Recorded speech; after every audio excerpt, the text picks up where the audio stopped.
Assalamualaikum warahmatullahi wabarakatuh. Selamat pagi. Gimana nih kabar kalian pada pagi ini? Baik, sebelumnya saya akan memperkenalkan diri. Nama saya Dwi Rahmi Ramadhani. Saya merupakan salah satu guru BK di instansi UIN SMH Banten. Pasti kalian bertanya-tanya ya, apa sih tujuan saya datang ke kelas kalian? Apa tujuan saya ada di hadapan kalian semua? Baik, tujuan saya ada di hadapan kalian pada pagi hari ini. Saya akan melakukan asesmen BK non-tes berupa DCM di kelas kalian. Sampai sini ada yang ingin ditanyakan? Nah, saya di sini akan menggunakan Google Form. Nanti saya akan bagikan kepada kalian untuk kalian isi pernyataan-pernyataan masalah yang sesuai dengan apa yang kalian alami. Jadi di dalam 240 butir yang ada pada Google Form, jika ada yang sesuai dengan apa yang kalian alami, boleh kalian checklist. Nah, jika tidak sesuai, boleh kalian skip. Teman-teman tidak perlu khawatir terhadap kerahasiaan yang sudah kalian isi, karena di sini sebagai guru BK kami telah memegang asas kerahasiaan yang dimana kami tidak boleh menyebarluaskan hasil dari yang teman-teman isi. Oke, selanjutnya kalian punya grup WA kelas.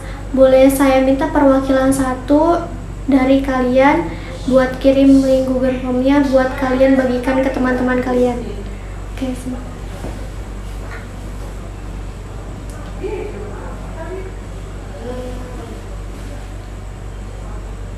Oke, nah sudah saya kirim ya.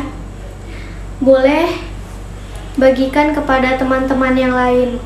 Sebelumnya, kalian mengisi link Google Form yang telah saya berikan. Saya kasih waktu 40 menit sebelum kalian mengisi. Alangkah baiknya membaca bismillah terlebih dahulu.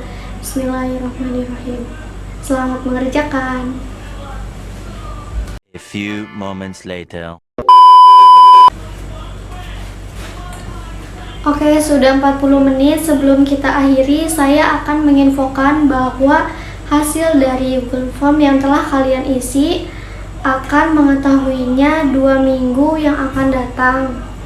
Dan saya sangat berterima kasih karena kalian telah meluangkan waktu dan tenaga kalian untuk bisa hadir di sini, untuk bisa mengisi Google Form yang saya kasih.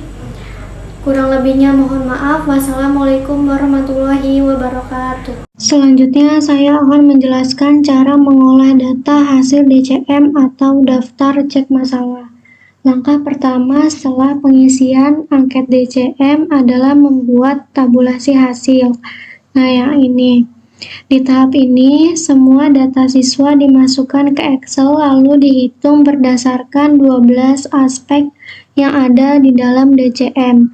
Nah, aspeknya ini ada kesehatan, keadaan ekonomi, keadaan keluarga, agama dan moral, rekreasi dan hobi atau kegemaran, hubungan pribadi, kehidupan sosial dan keaktifan berorganisasi, muda-mudi atau masalah remaja, penyesuaian terhadap sekolah, penyesuaian terhadap kurikulum, kebiasaan belajar, masa depan dan cita-cita, pendidikan atau jabatan. Nah, kita ambil contoh Nida Gaida.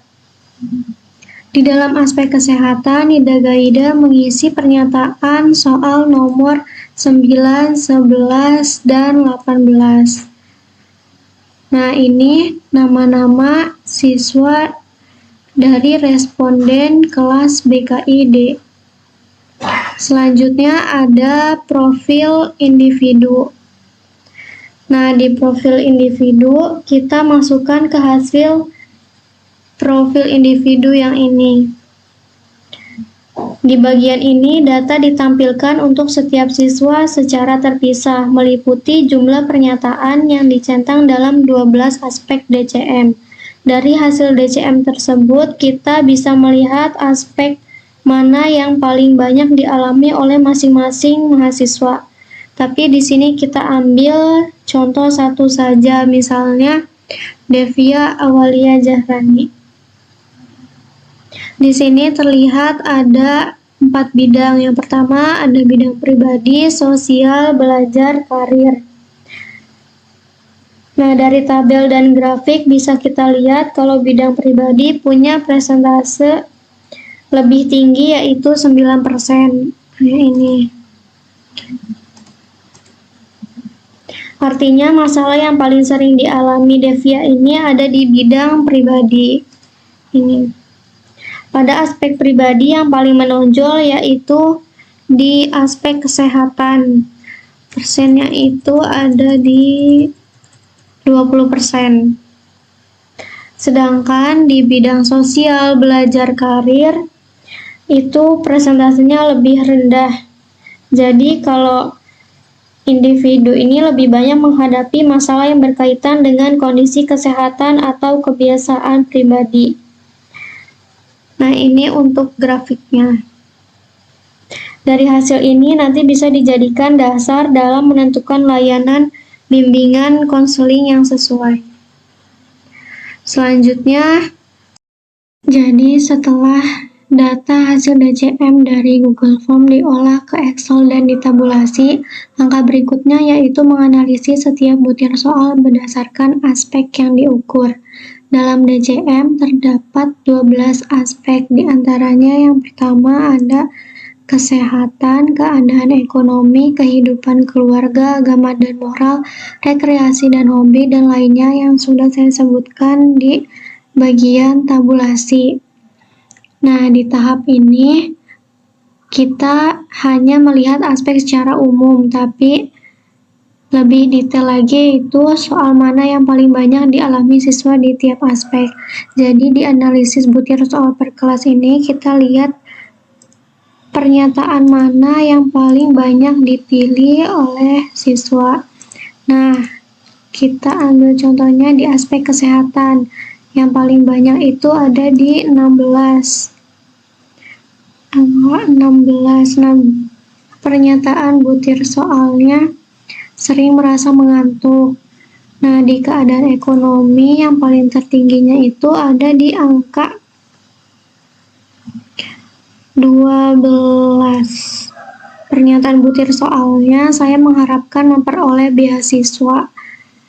Nah, kita cari di contoh lain. Kebiasaan belajar yang paling banyak itu ada di angka 17. Nah, pernyataan soalnya saya belajar kalau ada ulangan. Nah, setiap butir soal yang nilainya tinggi itu menggambarkan bahwa banyak siswa yang mengalami hal tersebut, sehingga bagian itu menjadi prioritas untuk ditindaklanjuti dalam program layanan BK. Nah, dengan begitu guru BK bisa menyesuaikan layanan sesuai kebutuhan setiap kelas. Nah, hasil dari analisis butir ini yang nantinya menjadi dasar dalam menyusun program tahunan, semesteran, maupun rencana pelaksanaan layanan atau RPL. Nah, setelah kita lihat pernyataan-pernyataan tertinggi di aspek yang butir per soal tadi, hasilnya dirangkum dalam analisis topik bermasalah ini per kelas. Di bagian ini kita bisa lihat jumlah total dari seluruh centangan dalam satu aspek. Di dalam bidang pribadi, ini ada 113 pernyataan yang dicentang mahasiswa di aspek tersebut, sehingga aspek kesehatan menjadi bidang yang paling banyak dialami. Selanjutnya ada bidang sosial. Yang paling tertinggi itu ada di hubungan pribadi, yaitu 99 yang dicentang mahasiswa, sehingga aspek hubungan pribadi paling banyak dialami. Yang ketiga ada bidang belajar, yang paling banyak itu 135 mahasiswa yang mencentang aspek tersebut. di kebiasaan belajar. Yang terakhir ada karir, masa depan, dan cita-cita. Totalnya ada 95. Nah, ini buat grafiknya. Nih, kita kecilin dulu. Nah, ini buat grafiknya. Selanjutnya, kita masuk ke deskripsi. Karena tadi semuanya udah menganalisis hasil DCM, sudah disebutkan semuanya, kita deskripsikan hasil data DCM-nya. Nah, di bidang pribadi ada keadaan ekonomi, kesehatan, kehidupan keluarga, agama dan moral, rekreasi, dan hobi. Nah, di keadaan ekonomi ini sebanyak 19 orang berharap mendapat beasiswa. Nah, di sini ada nilai tertingginya pada nomor urut 18 dan terendahnya nomor urut 1. Di aspek kesehatan, sebanyak 16 orang merasa mengantuk. Nilai tertingginya ada di nomor urut 6 dan terendahnya nomor urut 25. Di kehidupan keluarga, ada 7 orang yang ingin membuat perubahan di rumah. Nilai tertingginya ada di nomor urut 26 dan terendahnya nomor urut 5. Agama dan moral, sebanyak 15 orang merasa sangat berdosa. Nilai tertinggi nomor urut 1 dan terendah nomor urut 3. Yang terakhir ada rekreasi dan hobi. Ada 14 orang yang suka olahraga tapi tidak punya kesempatan. Nilai tertingginya ada di nomor urut 6 dan terendahnya nomor urut 17. Nah, yang kedua ada bidang sosial. Aspeknya ada kehidupan sosial dan berorganisasi, hubungan pribadi, masalah remaja. Di kehidupan sosial dan berorganisasi ini ada 14 orang yang merasa malu saat berhadapan dengan banyak orang. Nilai tertingginya ada di nomor urut 18 dan terendahnya nomor urut 12. Di aspek hubungan pribadi ada 19 orang ingin hidup lebih tenang. Tertingginya nomor urut 18 dan terendahnya nomor urut 12. Masalah remaja ada 9 orang dilarang berpacaran oleh orang tua. Nilai tertingginya nomor urut 10 dan terendahnya nomor urut 20. Di bidang belajar ada aspek penyesuaian terhadap sekolah, penyesuaian terhadap kurikulum, dan kebiasaan belajar. Di penyesuaian terhadap sekolah ini ada 10 orang memiliki catatan pelajaran yang tidak lengkap dan tidak teratur. Nilai tertingginya ada di nomor urut 7 dan terendahnya nomor urut 8. Terus ada penyesuaian terhadap kurikulum. Ada 11 orang sering merasa takut atau cemas saat menghadapi ulangan. Nilai tertingginya ada di nomor urut 18 dan terendahnya nomor urut 3. Selanjutnya ada kebiasaan belajar. Saya belajar kalau ulangan saja. Ada 17 orang belajar hanya saat ulangan saja. Nilai tertingginya ada di nomor urut 18 dan terendahnya ada di nomor urut 14. Terakhir ada di bidang karir. Masa depan dan cita-cita, ada 16 orang khawatir tidak bisa berdiri sendiri. Nilai tertingginya ada di nomor urut 19 dan terendahnya di nomor urut 25. Nah, selanjutnya kita masuk ke program. Ini. Nah, di sini ada bidang layanan pribadi, sosial, belajar, karir. Setelah semua hasil DCM dianalisis, langkah berikutnya adalah menyusun program layanan BK, ini action plan.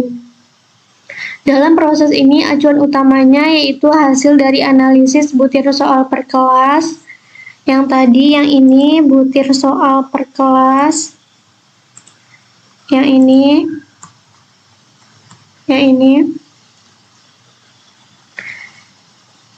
Terus dikategorikan ke dalam 4 bidang layanan BK. Kita balik lagi ke program. Nah, dari masing-masing bidang ini dipilih satu butir pernyataan dengan jumlah pilihan tertinggi untuk dijadikan dasar pembuatan program. Nah, di bidang pribadi, aspek tertingginya kesehatan dengan butir sering merasa mengantuk sehingga dibuat program dengan materi pentingnya menjaga pola tidur dan istirahat yang cukup. Nah, yang kedua di bidang sosial, aspek tertingginya yang Aspek tertingginya mahasiswa mampu mencapai ketenangan hidup melalui interaksi sosial yang sehat. Itu masuk ke saya ingin hidup lebih tenang. Nah, materinya ini tentang penyebab perasaan gelisah atau tidak tenang dalam hidup. Di bidang belajar, aspek tertingginya kebiasaan belajar dengan butir soal, saya belajar ketika ulangan. Nah, saya di materinya ada strategi belajar efektif. Yang terakhir, di bidang karir, masa depan dan cita-cita, butir soalnya mengetahui bakat dan kemampuan, materinya mengenali minat bakat. Nah, setelah menentukan butir masalah tertinggi dari hasil analisis DCM, nah lihatnya itu dari yang ini ya. Ini kan ada yang paling tertinggi nih, yang mengisi paling tertinggi. Ini ada 16 orang, ada 12 orang. Nah, ini bisa dimasukkan ke dalam program. Nah, cara menentukan strategi layanan yang ini. Strategi dipilih berdasarkan sifat masalah dan banyaknya mahasiswa yang mengalami masalah tersebut. Nah, jadi kalau masalahnya dialami banyak siswa di kelas, strateginya bisa layanan klasikal atau kelompok. Kalau masalahnya spesifik atau hanya dialami beberapa siswa, maka strateginya bisa layanan kelompok atau konseling individual. Selanjutnya ada menentukan metode. Yang ini semua. Nah, pemilihan metode tergantung pada tujuan layanan dan karakteristik siswanya. Menentukan media layanan. Nah, yang ini. Sesuaikan dengan tempat, alat yang tersedia, dan gaya belajar. Media yang dipilih harus menarik dan mudah dipahami. Yang terakhir ada evaluasi. Kalau tujuannya mengetahui respon awal, misalnya pakai Google Form, pakainya Laiseng. Nah, ini Laiseng. Kalau tujuannya lihat dari perubahan sikap atau kebiasaan siswa, pakainya Leijapan. Nah, ini kalau saya mengisinya Laiseng dan Leijapan. Nah, kalau tujuan layanan ini, kita bisa lihat di aspek tertingginya itu apa yang kita mau pilih, terus kita cari tujuan layanannya itu mau apa. Nah, kayak itu. Ini buat action plan atau rencana kegiatan bimbingan dan konseling. Selanjutnya ada ini, program semesteran. Di program semesteran ini,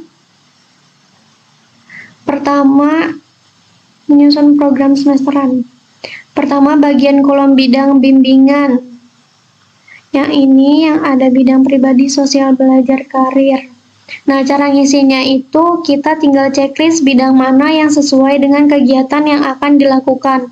Misalnya kalau kegiatannya tentang mengatur waktu tidur, berarti di checklist di bidang pribadi. Kalau tentang cara bersosialisasi, berarti di checklist di bidang sosial. Kalau misalnya kegiatannya soal cara belajar efektif atau mengatur waktu belajar, berarti di bidang belajar. Nah, yang terakhir itu kalau misalnya tentang jurusan kuliah atau karir masa depan, berarti di checklistnya di bidang karir. Nah, kalau saya ini semuanya. Selanjutnya ke tujuan.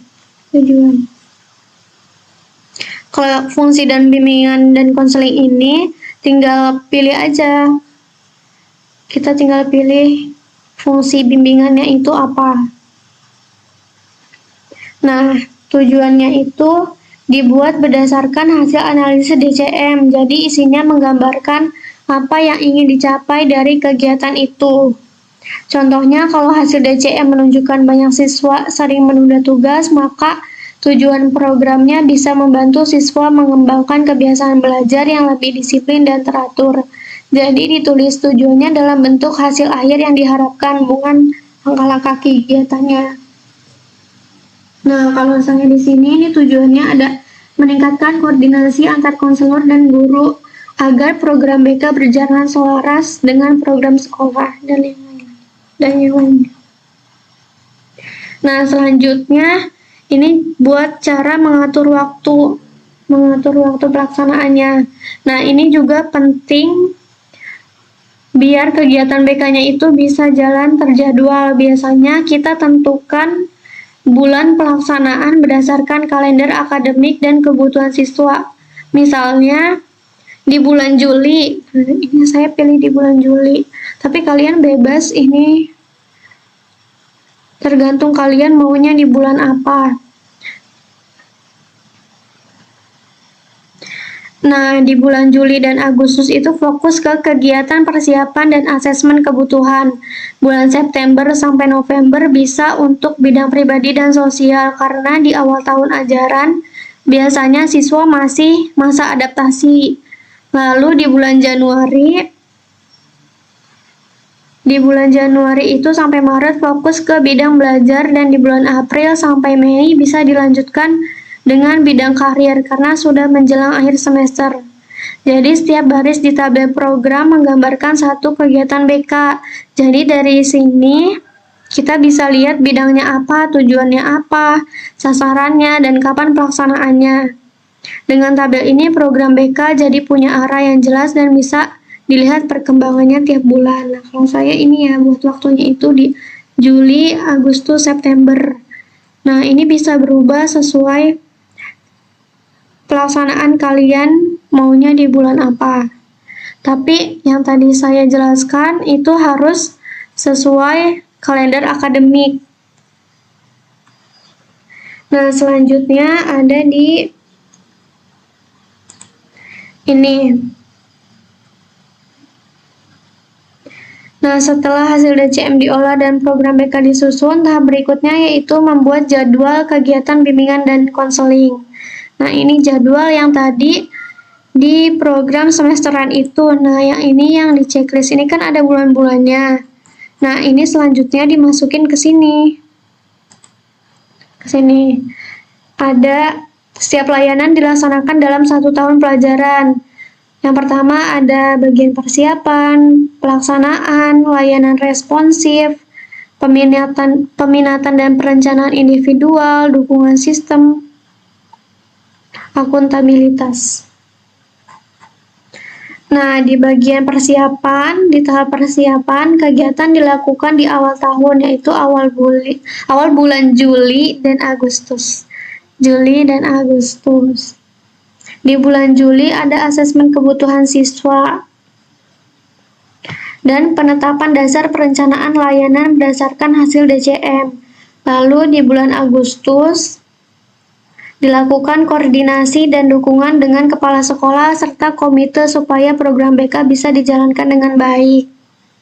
Di bagian pelaksanaan, setelah itu masuk ke tahap pelaksanaan yang ini ya. Di bulan September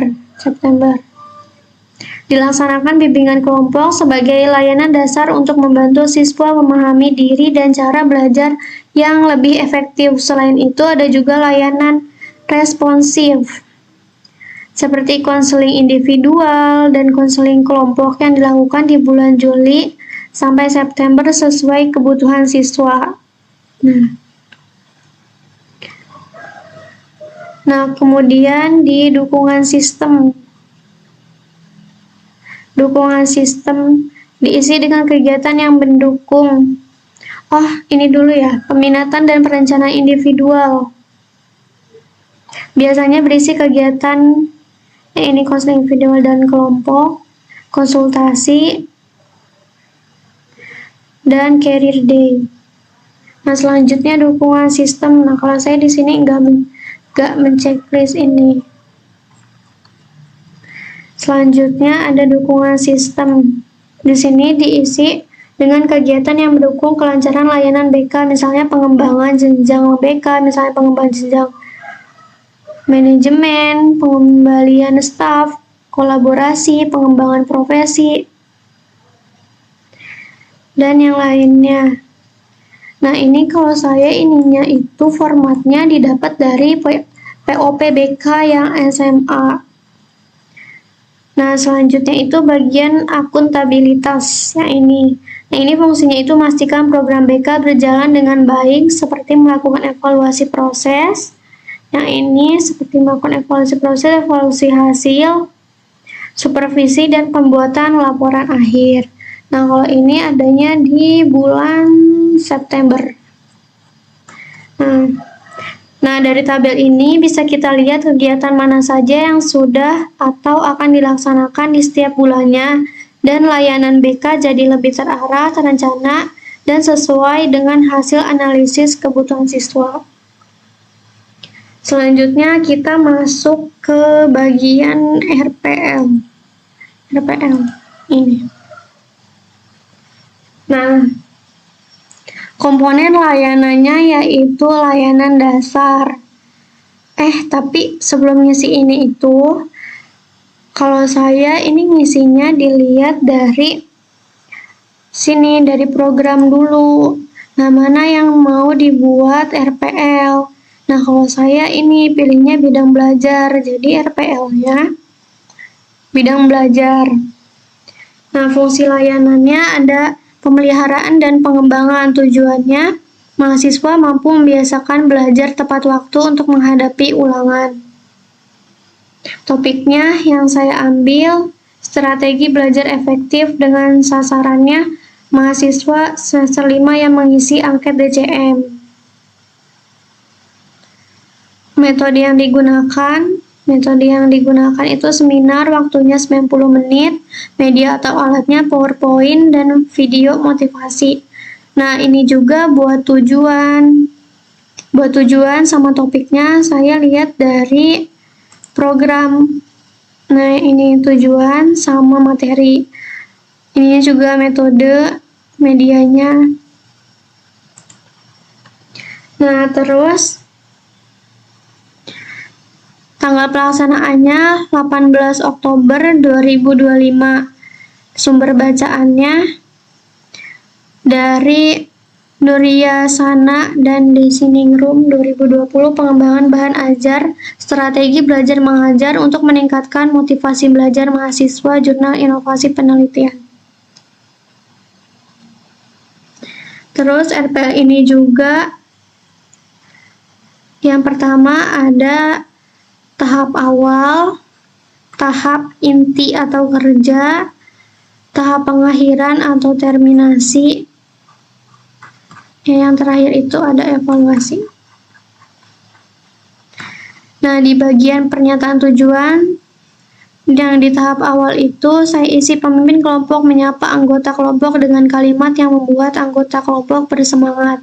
Yang kedua, pemimpin kelompok mengajak anggota kelompok untuk memimpin doa. Yang ketiga, pemimpin kelompok menyampaikan tentang tujuan kegiatan kepada anggota kelompok.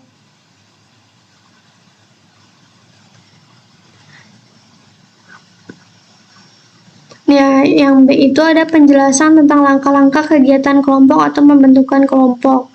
Pemimpin kelompok menjelaskan proses pelaksanaan kegiatan bimbingan kelompok dan bagaimana peran pemimpin kelompok serta anggota kelompok. Yang C, mengarahkan kegiatan atau kondisional. Pemimpin kelompok menjelaskan kembali kegiatan yang akan dilakukan. Di tahap peralihan atau transisi, ada konselor menanyakan kepada konseli jika ada yang belum dipahami dan memberikan penjelasan atau storming. Pemimpin kelompok menanyakan kesiapan anggota kelompok. Pemimpin kelompok memberikan kesempatan bertanya kepada anggota kelompok dari yang mereka belum pahami. Pemimpin kelompok menjelaskan kembali dari pertanyaan anggota kelompok. Nah, konselor menyiapkan anggota kelompok untuk melakukan komitmen tentang kegiatan yang akan dilakukan atau norming. Konselor menanyakan kesiapan anggota kelompok untuk melakukan kegiatan yang akan dilakukan. Yang kedua, ada tahap inti atau kerja. Ini proses atau kegiatan yang dialami peserta didik dalam suatu kegiatan bimbingan berdasarkan teknis tertentu. Yang pertama, ada pimpinan kelompok menjelaskan tentang topik kegiatan yang dipersiapkan kepada anggota kelompok. Pemimpin kelompok meminta anggota kelompok untuk menyampaikan pendapatnya tentang topik yang sudah dijelaskan. Pemimpin kelompok memberikan kesempatan kepada anggota kelompok untuk berdiskusi tentang topik yang dibahas pemimpin kelompok, memberikan kesempatan kepada anggota kelompok untuk mengeluarkan pendapat dan memberikan masukan tentang tentang topik yang dibahas, pengungkapan perasaan, pemikiran, dan pengalaman tentang apa yang terjadi dalam kegiatan bimbingan atau refleksi. Nah, kalau ini bisa dilihat ya, saya mengisinya ini. Nah, tahap 3 pengakhiran terminasi, penutup kegiatan dan tindak lanjutnya itu apa? Nah, pemimpin kelompok menanyakan rencana tindak lanjut kepada anggota kelompok, pemimpin kelompok memberitahu kepada anggota kelompok bahwa kegiatan sudah berakhir, pemimpin kelompok meminta anggota kelompok untuk menyampaikan kesan, harapan, dan rencana tindak lanjut setelah mengikuti kegiatan, pemimpin kelompok menyampaikan terima kasih kepada anggota kelompok atas partisipasi aktifnya dan memberikan apresiasi dengan kata-kata motivasi untuk anggota kelompok. Pemimpin kelompok meminta anggota kelompok untuk memimpin doa sebagai penutup kegiatan. Pemimpin kelompok menyampaikan salam perpisahan. Nah, buat evaluasinya ini, yang pertama ada evaluasi proses dan evaluasi hasil. Nah, bisa kalian lihat kalau evaluasi proses ini kayak begini. Dan evaluasi hasil ini kayak gini, lanjut pertanyaan untuk mengungkap pengalaman anggota kelompok atau konseli dalam bimbingan kelompok, mengamati perubahan perilaku peserta setelah bimbingan kelompok, anggota kelompok mengisi instrumen penilaian dari konselor atau pemimpin kelompok. Nah, ini RPL itu di paling akhir. Jadi setelah kita tahu semua hasil olah data dari DCM, ini yang ada di Excel ini, yang tadi udah saya jelaskan, ada tabulasi, profil individu, analisis motif soal per kelas, dan ini analisis topik per paralel, analisis topik per kelas. Nah, habis dari sini kita kan bisa tahu tuh mana bidang yang paling tertinggi di aspek apa, pernyataannya apa. Nah, terus kita buat programnya. Programnya kayak gini bentuknya. Nah, habis program, kita juga bisa membuat ini, program semester bimbingan dan konseling. Nah, habis itu tabel ini yang jadwal kegiatan bimbingan dan konseling. Nah, setelah itu yang terakhir ada RPL, yang ini. Nah, kalau deskripsi ini, nah ini opsi aja karena takutnya nggak paham karena kebanyakan datanya yang ini, atau nggak bisa rumit buat membacanya. Nah, jadi saya bikin deskripsi hasil data DCM yang lebih singkat kayak gini. Nah, sekian, terima kasih.